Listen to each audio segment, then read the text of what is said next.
online harms don't end as soon as you turn 15 or 16 or 17. People can be, and particularly marginalized segments of society can be violently attacked online, and it's time for social media, social platforms to have some responsibility.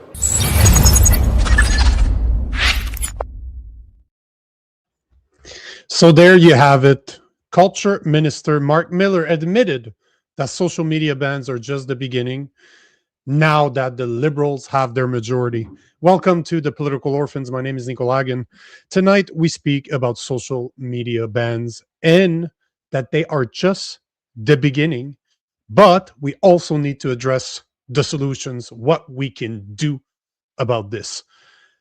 As you saw in the video I just showed you, we have a culture minister that is telling us that social media bans are just the beginning.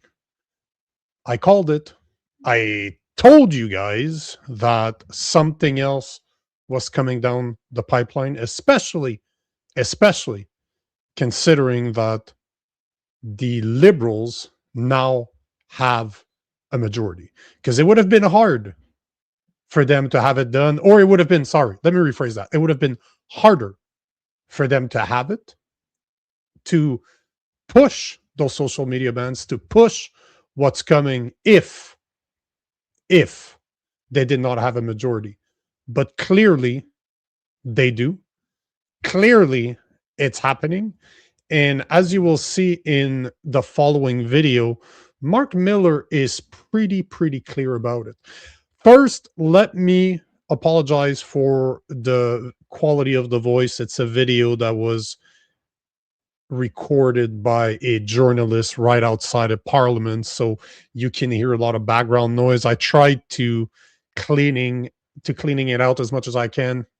You can still hear it. I added some captions so you guys could see it. The video is about 2 minutes long, so let's play the video and then we'll address what he actually said. Restrictions on social media and AI chatbots. Do you think that should become government policy? I respect and acknowledge the work that's been done and the concern where that policy proposal came from, and the grassroots have spoken. We do have to study that. It's clear that a ban or moratorium on social media by kids, who we do need to protect, can be an important element, but it can't be the only one. It's no surprise to anyone who has studied this issue that we're catching up to countries that are similarly situated, sometimes 5 or 10 years. There's a number of reasons for that. The minority having, frankly, in previous iterations of the bill, overreached. So I don't have an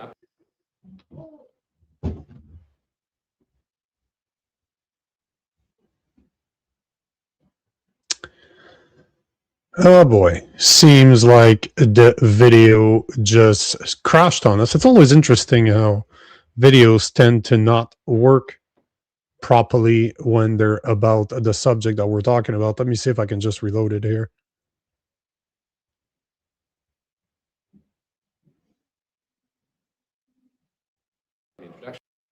Oh, there we are. For you on the status or any timeline for the introduction of the bill, but I do think it could be an important layer, but it has to be seen as that and not as the answer to everything. Online harms don't end as soon as you turn 15 or 16 or 17. People can be, and particularly marginalized segments of society can be violently attacked online, and it's time for social media, social platforms to have some responsibility. If you see analogous situations in the States, I think people would agree with me to say that we shouldn't have to rely on state or provincial consumer laws to gain satisfaction, particularly after the harm has occurred. Part of legislating to make sure that online harms are prevented is to precisely prevent them from occurring in the first place, as opposed to suing afterwards or criminal liability. So being quite precise in what we intend to do and having a layer potentially that include a moratorium or a ban could be helpful, but it's not the be all and end all. How seriously are you considering this idea? Like, is this it's one of the key questions you ask the experts? The expert advisors very seriously and looking at some of the feedback. We have some work to do, frankly, if we want to get it right. The politics, perhaps, of it are convenient, but the policy has to be right as well, and it has to align with the objectives that we're trying to achieve, but also has to be effective. Any policy that's put into place, and we see some initial feedback from what's happening in Australia, has to be effective in its implementation. So there you have it. This was Culture Minister Mark Miller pretty much telling us that social media bans are just the beginning now that his party has a majority, because obviously he was blaming somewhat the conservatives for being difficult on Bill C9. And if you ask me, they did not do anything close to enough. They didn't do much to educate the public as to how dangerous Bill C9 is. But let's address what he said. And I don't understand why the video wasn't playing properly. I apologize for it. The quality in the first place wasn't the best, but that is the only video out there. I could not find any other video showing what he just said. So that's why I put you through it. But let's address a few of the points that he said, because they're very important and they're very telling if you know what to look for, if you understand what he actually means. So first, he referred to the grassroots have spoken. What does he mean by that? The grassroots have spoken. Normally, grassroots are a movement that starts at the root level, at the grass level. It's started by people.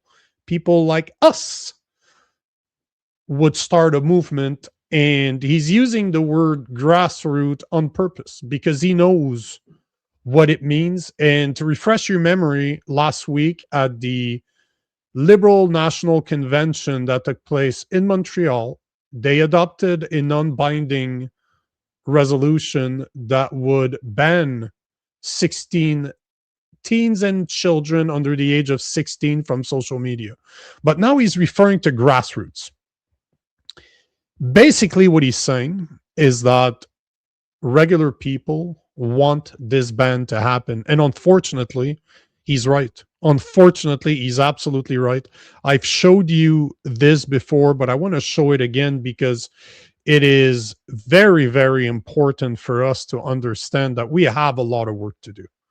We definitely have a lot of work to do in order to fight what's coming, but we have to acknowledge what's going on as well, because here is an Angus Reid Institute poll that was released on March 29th, 2026, and it clearly indicates, as you can see on your screen right now, that 75% of Canadians are in favor of a social media ban. So if you look on the left side of your screen, it's literally strongly support and support are the two ones in blue. 41% strongly support, 34% supports it. And those, from my understanding of the poll, are parents. So they're not just people that have no kids. We're talking about parents here. And it looks like, and by parents, we're talking about 10 to 17 in the household, older child in house. So basically, teenagers is what we're talking about here. But what worries me about this is not only that 75% of Canadians are in support of a social media ban on kids and teens under the age of 16, but if you look at the red area, it's 13 plus 5%, so 18% overall of Canadians oppose it. 18 versus 75%. That is a massive margin difference. And then you have a 7%. There's more people not sure about it than there are people strongly opposing it, which is extremely problematic. But unfortunately for us, what the heritage minister, culture minister said is actually accurate. It is a grassroots movement that wants this. The average Canadian wants this, and the polls are showing it. Obviously, you can't trust all the polls out there, but I put you to the test. Ask the people around you, ask your friends, ask your family, ask your coworkers. what they think about a social media ban, and don't put it into perspective, just ask them plainly, do you think that there should be social media bans on children under the age of 16? And I guarantee you that the vast majority of people are going to tell you yes. And unfortunately, that's the reality. So that's the first thing that he said. As much as we understand why this is problematic, and if you don't understand why it's problematic, go check out the live I released on Sunday. The whole episode is a deep dive on what happens if you open the door to social media bans, because it's not about the children, it's not about protecting the children, it's about control. So go back to Sunday, check out the live that I released on Sunday, and you will see exactly what I mean. I connect all the dots for you. So that's the first thing that he said. The second thing that he said is, then a ban or moratorium on social media by kids who we do need to protect can be an important element, but it can't be the only one. So he's basically saying that social media bans are just the beginning. He doesn't say clearly what the next step is, but if we use our brains, we can come up with pretty good ideas as to what's coming. And if you were able to understand what he was saying during his little interview, his little answer there, you have clues as to what's coming. And I will show you what those clues are. Because the next thing that he said is that he didn't have an update on the status or a timeline for the introduction of a bill. So basically, he's already putting the idea out there that a bill is coming. I don't think this is surprising to anyone. We all know that it's a lie that the bill is not already ready to go. It's just a matter of time. All they were waiting for is to have a majority in order to push it through. But he's saying it to the public that a social media ban is coming and that there's a bill that's coming. He doesn't want to talk about the timeline, but it's coming.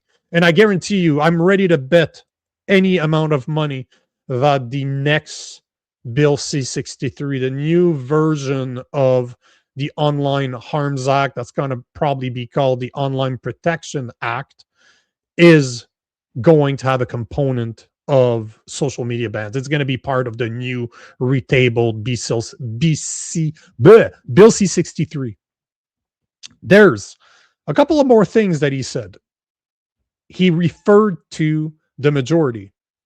He actually made a point to say that they wouldn't have been able to do that before because there was pushback.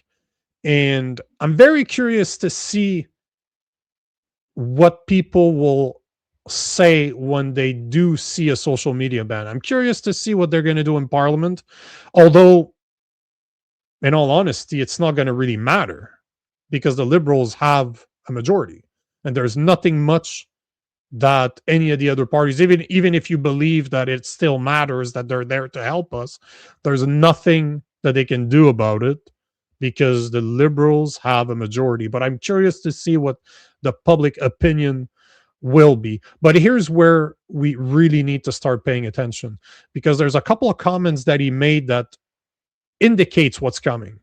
So he went on to say, I don't think it could be, hold on, I do think it could be an important layer, but it has to be seen as that and not as the answer to everything. Online harms don't end as soon as you turn 15, 16, or 17. People can be, and particularly marginalized segments of society can be violently attacked online, and it's time for social media, social platforms to have some responsibility. So he's saying out loud that social media bans for kids, teenagers under the age of 16 is not a catch-all solution. This is just part of the solution. Because, as he says, when you turn 15, 16, or 17, online harms doesn't just stop. And then he starts talking about marginalized segments of society who are violently attacked online. Who do you think those guys are? We all know who they are. We all know who they are. We're talking about anti Semitism. We're talking about Islamophobia. We're talking about hate against the LGBTQ community. We all know that this is what he means. He didn't say it, but that is exactly what he meant. He's obviously not there to protect Christians, that's for sure. We are not considered a marginalized segment of society. I'm speaking for myself, obviously. Because obviously, as he says, they are violently attacked online. And it's time for social media. Obviously, those are the social media platform, the Facebook, the Instagram, the TikTok, the X, the clappers of this world. But there's another part that you might have not caught up to, because I transcribed the video and I read it, and he said this: it's time for social media, social platforms to have some responsibility. So, and you might not know this, but social media and social media platforms are not necessarily the same thing. We know what social media platforms are, but what are social media? Sorry, what are social platforms? Because he called it social media and social platforms. What are social platforms? Well, it turns out that if you look at the definition, if you Google social platform, not social media platform, but just social platform, here is what comes up. This is Wikipedia and list of most popular social platform. You have the Facebook, the YouTubes, the WhatsApp, the Instagram, the TikTok, but then you fall into the WeChat. You fall into Messenger, Telegram, LinkedIn obviously is one, Snapchat, Reddit. I don't know these ones. Those are in China. I have no idea what they are. Pinterest, Quora, Threads. So you're starting to see Tumblr. You're starting to see message applications.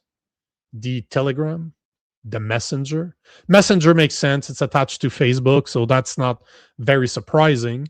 But Telegram is considered a social platform.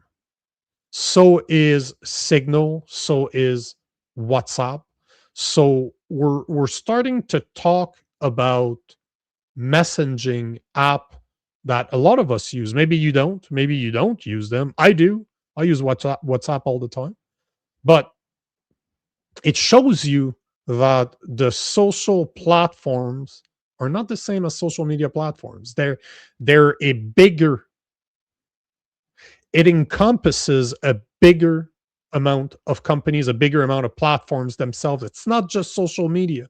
And what the next thing that came up to my mind is, are AI bots considered social platforms? Because technically, we are discussing with a computer, we're discussing with a software.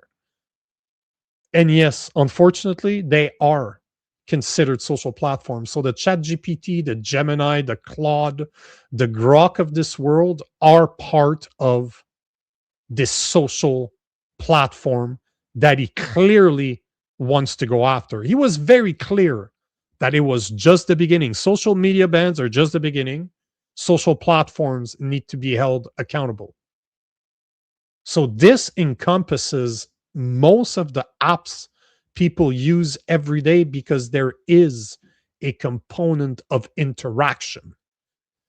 So we're basically seeing a government that just pushed through Bill C9, the hate speech bill, that is telling us that banning on social media is not enough. So we know through Bill C9 that they will be able to regulate hate, whatever they call a hate, more than disdain, hurting somebody's feelings. They're criminalizing emotions with Bill C9. This is already becoming law.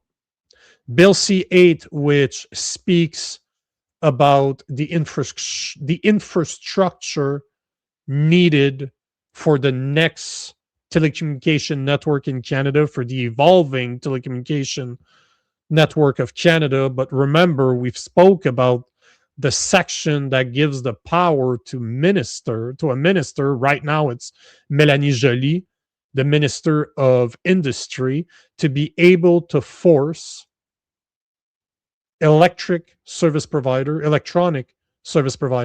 So the Rogers, the Telus, the Bells of this world could be forced to ban you from their service, to disconnect you from their service. And on top of that, she can put requests into other electronic service providers so that you are never allowed on their network. So this is not only a disconnection, but it's a complete ban. That's what Bill C8 is. So that's the type of power through Bill C9. They can stop people from saying things that they don't like in private conversations with an AI bot. That could potentially be a private conversation with your brother, your sister, your father, because you're using a text app, just your messaging app on your phone, your WhatsApp, an email. Is an email a social platform now? Because the definition is not very clear. I tried to look for an actual definition, and it's very broad, and they're not stupid. They're using a very broad term on purpose. And don't forget about Bill C-22. Bill C-8 and Bill C-22 are not yet law, but if you remember, they have a majority. They can push this through now. And Bill C-22 is the bill that will force electronic service providers to keep metadata, which is whatever information that transits through their network, to keep a copy of it for up to 1 year so that the government can access it without a warrant. That's your information. So the Bell, the Rogers, the Telus, the Videotron of this world will have, when Bill C-22 becomes reality, which is just a matter of time because they have a majority, they will be able to look at whatever traffic came out of your network, and that without a warrant. So Bill C9, I've said that from the beginning, that Bill C9 opens the door to the Bill C2, C8, C12, C16, C22, C25, the new Bill C63. It just opens up the door because all those bills are one big bill. They are all a one big fuck you bill that they couldn't pass just as one bill because everybody would have understood what the bill was about. But you have to have people like me that goes through it and reads those bills to understand how they're all interconnected. But this is what we're seeing, that they are already talking about this, that they are referring to what comes next. They're already thinking ahead, and that's a reality. Mark Miller was very, very clear about it.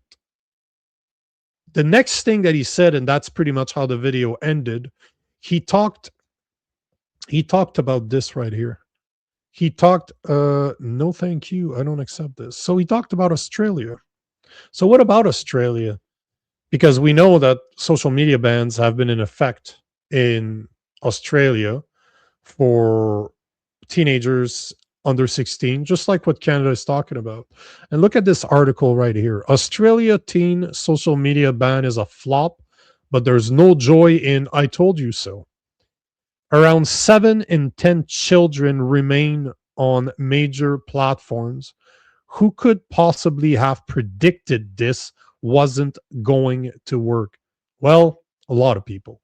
So basically, this article that comes out of Australia is pretty much confirming that social media bans are not working. They're not about protecting kids. And here's what's interesting. They are not about protecting kids, because here it goes. It was revealed that despite the Australian government's world first teen social media ban, around 7 in 10 children remain on major platforms. What's worse, the e-safety report also shows that there has been no notable change in cyberbullying or image-based abuse reported by children.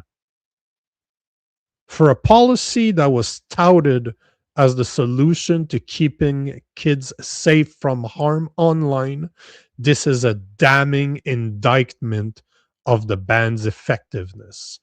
And you can Google this. Those articles are all over the place. So she is not alone to be speaking about this. So we have a government that is telling us that we need social media bans to protect our children. We know that it's not about the children, it's about control. This is how they will implement the digital ID by requiring everybody to prove their age using an approved government ID. But we have proof right there that it doesn't work.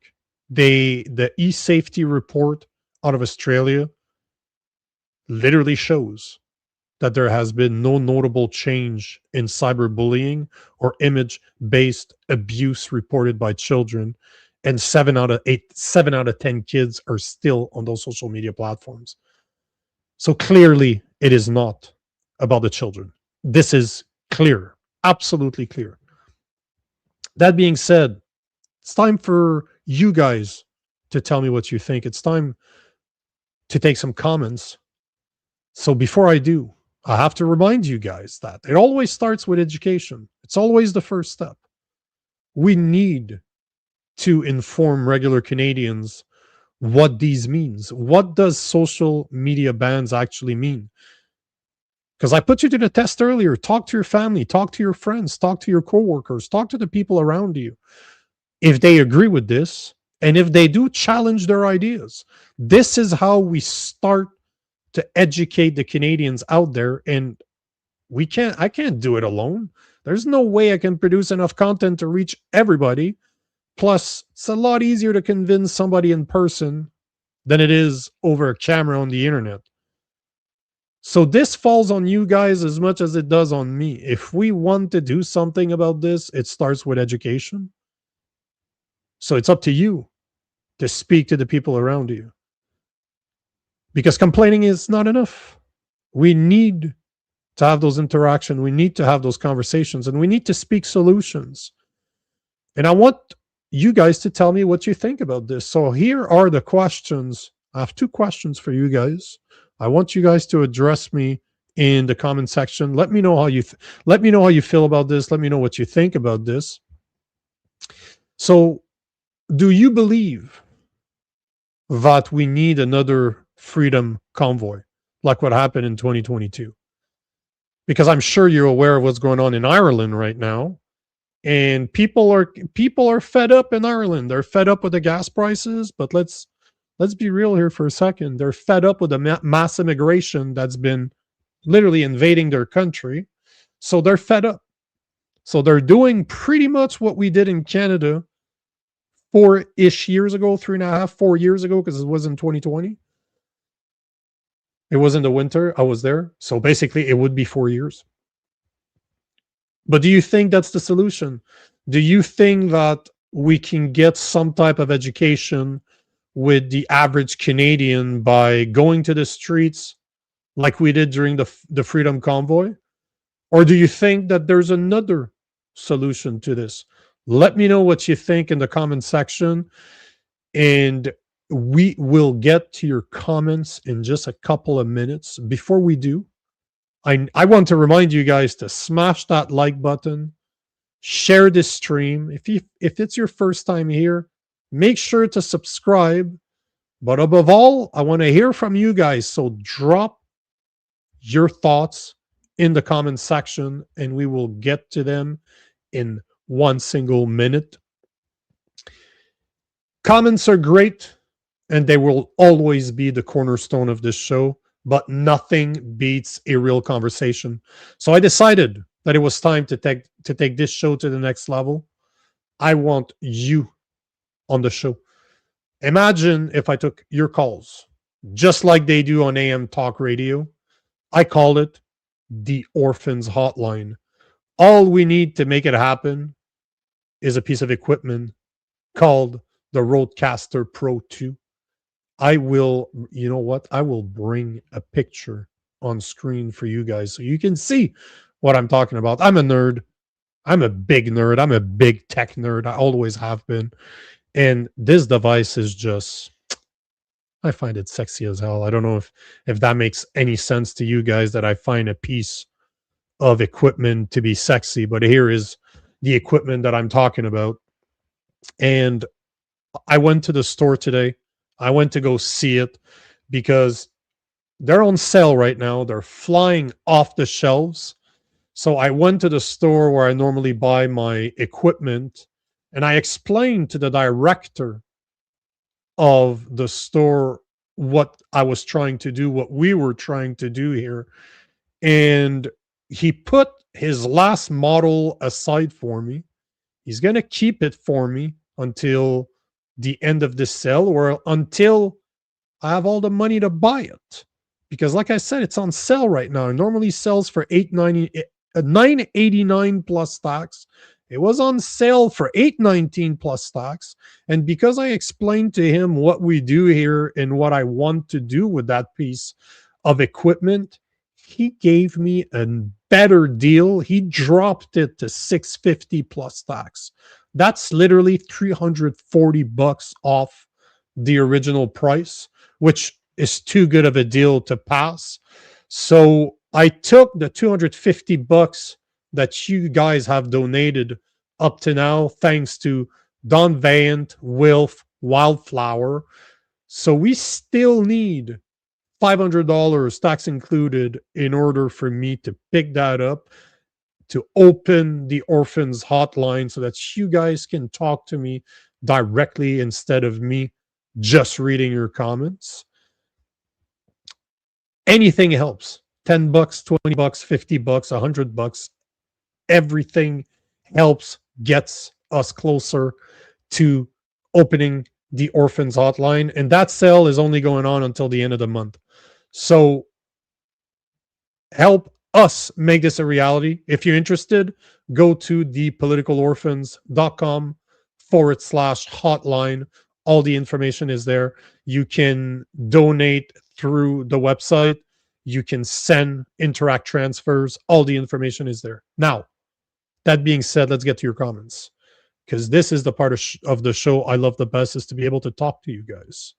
So let's see what you guys had to say. To remind you the questions, what do you think? Do you think that another Freedom Convoy is the solution for this? Similar to what's happening right now in Ireland? Or do you think that there's another solution to this? Do you think that there's something else that we can do in order to address the censorship and surveillance bills that are coming down the pipe? So let's see what you guys have to say. Oh, okay. You guys are talking about, let me see. I want solutions, guys. I understand that there's a lot of problems, but you guys need to speak about solutions. What are the solutions to our problem here? There's a lot of conversations about Edmonton. You guys are talking, is it a coincidence that Edmonton was chosen to trial these body cams? So what, police officers now have to wear body cams? Yeah, that makes sense. That's going to go well when they start knocking at doors like what we saw in Toronto. So what do you guys think are the solutions? Because I see a lot of conversation about police officers, and 001 Rice is saying the COVID mandates were proof you better fall in line if you want some sort of normalcy. You have to fall in line if you want to have some sort of normalcy. So you consider being locked down in your house normal. You think it's normal for a government to tell us that it's going to take 2 weeks to flatten the curve, and then you need a passport to go to the restaurant? That's how it evolved. So you think that's normal? I could not disagree with you more. I can't tell if you're a man or a woman, but how is that normal that we accepted this? There's nothing normal about accepting lockdowns, accepting vaccination, accepting vaccine passports. Nothing normal about that. I couldn't disagree with you more. Trevor is saying, that's what I think. If a paid subscription for social media, this problem would be solved. How does that solve the problem? How does paying for a service solve the problem? Because most parents will pay for their children's social media access. So what does that change? What responsibility does that bring in? Plus, if you have to attach your credit card, any type of payments, your banking information, you're pretty much giving the government everything that they need to identify who you are. So the point is still the same. If we can agree that this is not about helping the children, that it's about control, because clearly, like I indicated earlier, the article, the e-safety report out of Australia is clearly indicating that cyberbullying has not changed since the implementation of social media bans. How is adding a credit card that will serve the same purpose as a social media ban, as in connecting your personal identity to all your social media accounts? Because that's all it's about. It's to identify who is who, to confirm. Let me rephrase that: to confirm who is who on social media. Because let's not lie to each other. If they really want to know who you are online, they can work at it. The problem is that this is normally something that needs to be done with a warrant. Now we're talking about giving our information to the government willingly, and that's a problem. So I don't see, Trevor, you might want to explain that to me better, because I don't understand how paying for a service is going to change the government from getting our information to be able to link all our social media to our personal life, to who we actually are in real life, knowingly, for sure. I'm just curious here. Chris H563 is saying, the French government arrested the creator of Telegram, trying to force him to screw with the app in a way that helped Western governments. Yeah, if I'm not mistaken, this happened, French government, this happened last year. Because he's Russian, right? If I'm not mistaken, his name is Pavel Durov. Yeah, he's definitely Russian. French authorities arrested Telegram CEO Pavel Durov in August 2024, so 2 years ago almost, as part of an investigation into organized crime, drug trafficking, child sexual exploitation, and money laundering occurring on the platform. And I do not believe, correct me if I'm wrong on this, but I do not believe that he changed the platform. I do not believe that he made the changes that they wanted. I'd have to look into this because I completely forgot what happened afterwards. Oh no, actually, he did give some information. I'm just looking here. Telegram Durov said France asked to remove some Moldovan channel from the app, so they were talking censorship. Messaging app passed vastly more data onto the users to French authorities. So no, it seems like he buckled. He did what he did not want to do. And I don't know if you guys know this, but it's also happening with Instagram. I got an email from Instagram saying that the end-to-end encryption on their messaging app, while within the platform, is no longer going to exist. So technically is going to be what we call clear text. In the world that I come from, everything's encrypted so that you're not able, you can capture the information, but because it is changed, it's ran through an algorithm, it's ran through a key. that will change what the data looks like. And if you don't have what we call the encryption key, you cannot know what the data is. So you can capture stream of information is just gibberish. It makes no sense unless you know the key to decrypt it. But effective on May 8th, so less than a month ago, Instagram is discontinuing end-to-end encryption for direct messages. Meta cited low adoption rates for removing this feature, meaning standard messages will no longer be fully private and will be accessible to Meta, reversing a feature introduced in 2023. Do you think it's a coincidence that all over the world you see governments like Australia, New Zealand, now Canada talking about not only talking about social media bans, but implementing social media bans, especially in the West. And now you have those companies that are removing decryption, they're decrypting their messages. So the security that gave us some type of privacy is no longer there, will no longer be there in just over 3 weeks. It's not a coincidence. This is all done on purpose. If you remember, Evan Solomon, our Minister of AI, had a call, or not a call, a meeting with ChatGPT leadership over them not telling the RCMP and the Canadian government about the mass shooter that happened in BC a few months back, because they had identified him as a problem. Yet the RCMP was aware of him 3 years ago. They were aware, the government was aware of who he was. He was put under the Health Care Act, the Mental Health Care Act. He was put under observation. So they knew exactly what he was, who he was. But the point is that through those conversations, you know that they're building channels where chatbots are going to be responsible for flagging people if, guess what, they use hate speech on their platform.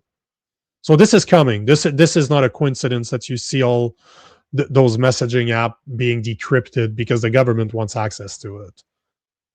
That's clear. That's clear as day. Let's see here. The reason we know. Oh, okay, you guys are having. So, guys, I repeat to you the questions. What do you think we should do about this? Do we need another freedom convoy? Something similar to what's happening in Ireland? Do you guys think that will change anything? Do you guys think that protesting in the streets actually matter? Because I know a lot of people that don't think it matters. That they don't think it changes anything, but at the same time, if you look at what happened at the Freedom Convoy, we can't really say that it was unsuccessful. Although people did get arrested, people got their bank account frozen.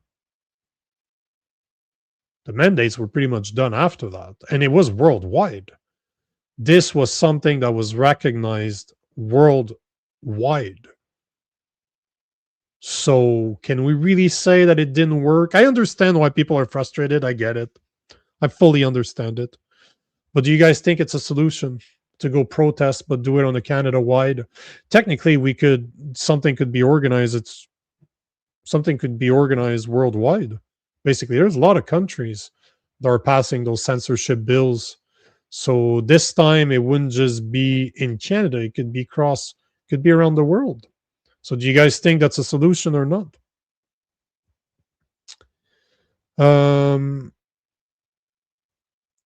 Yeah, I heard about this.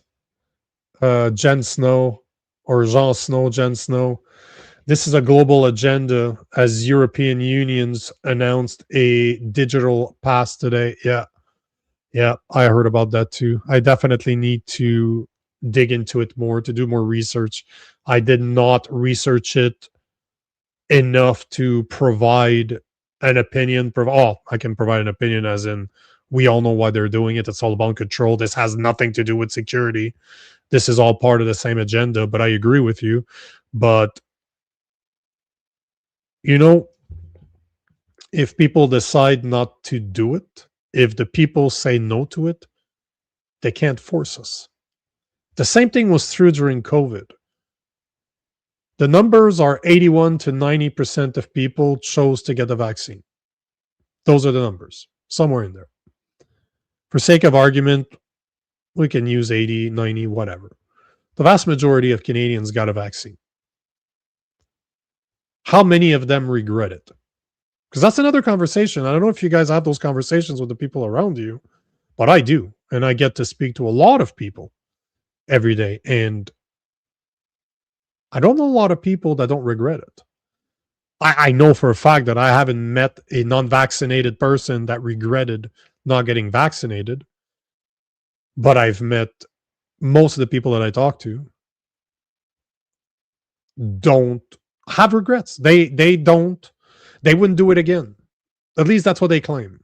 So if that is true, if there's enough education, if we do a good job at educating the people to tell them why those social media bans are so dangerous and what they actually mean, why wouldn't they stand up? Why wouldn't they say no? Because if 10 to 20%, there's a guy by the name of Dr. Greer. I don't know if you guys know this guy. I'm considered a conspiracy theorist, so I'm a big fan of alien stuff. I'm a big fan of alien technologies. I'm a big fan of this stuff. I've always been involved with this stuff since I can remember, for at least since I was 14, 15 years old. But Dr. Greer made a comment years ago, and he said that in his opinion, and this can be proven to be true through history, and I'll explain to you why, but he was saying that 10% of the population change is enough to impact the other 90. So if only 10% of people are very vocal on something, you could impact the opinion of the 90%. And this might sound like a strange comparison, but if you look, there's a lot of professors. I've showed one of those videos on the show before. There was a few professors of history in England that were explaining that for Islam, for example, to take over a country, they need about 10% of the people. So they will be very accepting. They'll be very low key until they hit about 10%. And once they're at 10%, they are in very powerful positions, and they're able to start changing the country. Just look at what's happening in England. Just look at what happened to France. Just look at what happened all over Europe and even here in Canada. But they're nowhere close to that 10% yet. But the point is that 10% is what we need to change 10%. So if enough of us educate and say no, can we impact the future of Canada and stop this? It seems that we can. Let's see here. Yup, you would be surprised how good. Oh, yeah, well, that I can agree with you. That something that's a bit off topic, but I gotta say, this is something I recommend everybody out there. Trevor Benson is saying, you would be surprised how good it is to leave your phone for 72 hours, go outside and enjoy nature. You know, during COVID, I chose not to participate in society anymore. As it sounds so weird when I say it like this, but that's basically what I did. I had an investment house in the middle of nowhere that I was putting on Airbnb. I hadn't been there in like a year. It had been at least a year and a half since I had been to that house. I had a maid, I had a cleaning lady that would go. She would clean when it needed to be clean, and I would just book the customers myself, but I would never go. When COVID happened and we weren't able, because at the beginning there was no vaccination, there was no vaccines, and because I was in front of customers, I wore a suit every day, all day for 12 years, basically, and I was in front of customers. So that stopped. Everything went digital. We all started taking Zoom calls. So I went to the woods and I got to live in nature. And when I say the woods, I'm talking the closest grocery store is about half an hour. Small town, half an hour away. And I lived out of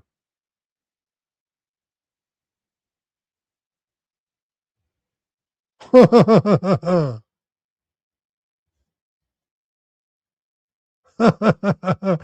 don't know if you guys saw that, but my laptop just flashed. My screen's turned off. Very interesting. I don't know if you guys were still seeing me. Very interesting what's going on today. Video don't work. My laptop's acting up. I wonder who's listening. Hey, hello, if you're listening. What I was saying is that I lived 15 minutes outside of a super small town, like 2,000 people. I lived in the woods for over 2 years. I come from a super small town. I grew up in the middle of nowhere too. It is so true. It is soul changing. How many times I spent like all the books you see behind me, I literally was reading this, and that's what I did when I was out there. I was taking customer calls on Zoom, and then the rest of the time I was sitting outside with my 2 dogs, reading, smoking cigars, enjoying living in nature. I miss it so much. I miss it so much. But my phone, you know what I used my phone most for? To play music as I was outside. So I agree with you, Trevor. And, as much as I create content for a living, when I'm done, I don't look at my phones anymore either. I just put it aside. I will spend days not looking at my phone. I just leave it on my desk and then I do what I have to do. I might have it in my pocket for emergencies, but outside of that, there's no ringtone on my phone. There's only one person that rings through is my wife. That's it. If you can call me, there's no ringtone. I disable all alarms. I disable all notifications. I disable all phone ringing. The only person, like I said, that rings is my wife. So I agree with you. I totally agree with you. Now, let's see here. Ivermectin is saying, I think we need an actual organic movement, not some controlled crap that gets nothing resolved. What does that mean exactly? Because technically, what you're describing, an organic movement, grassroots movement, I would imagine, would you consider? I'm not asking if you agree with the Alberta independence or not, but do you consider that an organic movement? Because I would consider that an organic movement, a grassroots movement. The Freedom Convoy, if you hear Chris Barber and Tamara Leach speak about how it started, it's just a few people that started it and it just gained a massive amount of tractions. So technically, I would consider that an organic movement. What's to say that we can't be the start of that organic movement? There's a difference, I think, and maybe that's what you mean. There's a difference between something that starts organically and something that becomes heavily controlled by the top, the people that started the movement. And that I agree with you. That's not what we need. I always, at least that's my idea with the Political Orphans nonprofit organization, at least that's what I'm working on, is to somewhat have a structure where people are under the same umbrella. We're organized, but I always see it as a one community at a time, where you build leaders throughout communities in Canada, because not 2 communities in Canada are the same. There's always going to be differences, and there's no one better to lead that community than somebody that lives in that community. And that's why we need to stop looking at Canada federally as a massive country, and we need to look at it as a bunch of communities that decides to live under the same rule of law, if we can call it that. So we need to kind of rethink the way we see a country, because it is just a bunch of communities that live under the same rule. So we need to organize on a base to base on a community level. But I always think of it this way. I'm always thinking Fight Club. I'm not talking about organizing clubs of people fighting bare chested in basements. That's not what I'm saying. But if you watched the movie, they basically go around, they implement the foundation of the Fight Club, and then they just leave and they let it organically grow. And that's how I see it. That's what I believe. So if that's what you mean, ivermectin, I completely agree with you. This is the way to do it. Absolutely the way to do it is build structure, organize so that people have the tools they need to go out there, speak to the people, because it always starts with education. I've said it before, I will say it again, and I'll keep on repeating it. It starts with education. We need to educate people, the regular people, just average Canadians, about what's going on. And the best way to do it is to go in public. I've done what I call street interviews throughout the US. When I was traveling the US for almost 3 years, my wife and I did 30 states. We did all the way from New York State, Maine. We ended up in Arizona. I went to California to record with some big shows down there. And then we went all the way back to North Carolina, Alabama, South Carolina area, Tennessee. So we did the whole thing, coast to coast to coast. And I spoke to so many people, just street interviews, just having conversation on the street. They were recorded. I created a bunch of content with it. But imagine if we had that all over Canada, that people would go out there, go to the mall. Just go to the mall on the weekend and go there with a sign that has a question on it. That's what I would do. I would just write a question on a massive sign. I have them right here, funny enough, because I just took them out of the truck. I cleaned them, but just regular boards. And I would just write on them, walk around with the board. I would hold it up and I would talk to people. I would educate people. I would just have hard conversations with people. And that's what we need to do. And everybody has the power to do this. But imagine that we were all organized, talking about the same thing. We identify the problems, like free speech being the biggest threat, that being the thing that is the most under threat right now is free speech. So imagine if you had hundreds, if not thousands, of community leaders going in their community, just talking about free speech, similar points, similar ways of approaching it, similar ways of debating, people asking you questions. But imagine if we had that, and that's exactly what I have in mind for the Political Orphans nonprofit. So if that makes sense to you, what I'm talking about right now, join us at thepoliticalorphans.com. Go check it out. We have started a membership because obviously it's going to need funds to be able to do what I'm talking about. But I think we can all agree that our politicians are the problem. They're not the solution. We need a new generation of leaders, and this is us. This is just hardworking Canadians that care for a community. And that's how we change Canada, one community at a time. And it's going to take time. There's no doubt about this. This is not something that's going to be done overnight. Canada did not get destroyed overnight, so we need to be patient. But it's time to stop complaining and start leading. So if that talks to you, if you like what we're talking about, what I'm talking about right now, join us. Become a member of the citizen-led movement called the Political Orphans, and go to thepoliticalorphans.com. Last thing before I let you guys go, I want to remind you guys that we are trying to evolve the show. And when I say we, it's just me. I don't know why I keep on saying we. I'm just alone running this show right now. So I want to take it to the next level. I want to bring you guys on the show. I want to be able to have those direct conversations, voice to voice on this show, just like they do on AM Talk Radio. I want to build the Orphans hotline. But in order to do that, I need your help. I need the Roadcaster Pro 2. I showed you a picture earlier. And I was in store today and I was able to get a massive deal, like literally $350 off the regular price. The director of the store put one aside for me.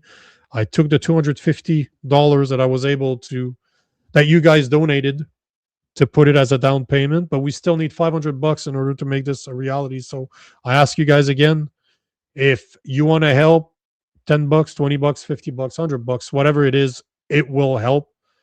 Go to thepoliticalorphans.com/hotline. On that note, this is the last show of the week, because the week is Sunday to Thursday, but we will be back on Sunday. But we are off for the next 2 days. But we will see you Sunday, 7 p.m. Eastern Time. So I wish you a great weekend. Have fun. Do like Trevor said, go to nature. Go outside. Go play in the woods. Go enjoy nature over the weekend. And we will see you Sunday, 7 p.m. Eastern Time. Peace.